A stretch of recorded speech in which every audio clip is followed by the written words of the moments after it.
I'm gonna make this pretty quick with you guys. So, as we know, Steam Deck got unveiled. Pretty cool, pretty cool. Uses Steam OS and uses a Linux-based operating system, Steam OS. And it's gonna be pretty cool. And they also use Proton as well. So Proton, if you guys don't know, it allows Windows-only games to run on Linux. And it works with a lot of games, as you can see here. Top 1,000, top 100 games, almost 80% games run pretty good with it. Meanwhile, the top 10 games, only 50% of those games actually work well. And that's mainly due to anti-cheat softwares.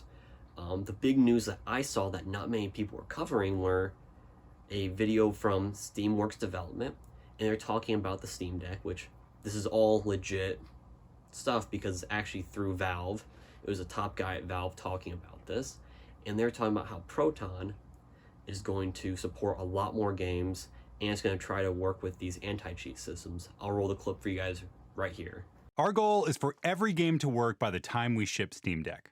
We are constantly building on Proton, and there's a lot of work that has been done that doesn't yet affect the public version of Proton, including testing of thousands of games, engaging with third parties like anti-cheat providers, work targeting game compatibility, and more.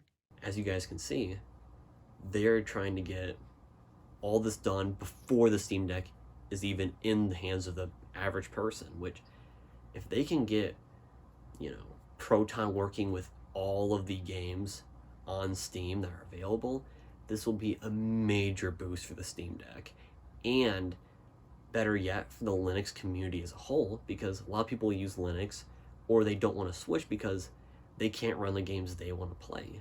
And if people have the option to actually be able to play their games on Linux, they might actually end up switching to it, and it will allow people on Linux currently to be able to play all their games that they weren't able to play before, and they won't have to run another like a dual boot system with Windows. We actually might be able to get to a point where we can fully switch to Linux without even having to ever look back at Windows, which I'm excited for. But we'll have to wait to see.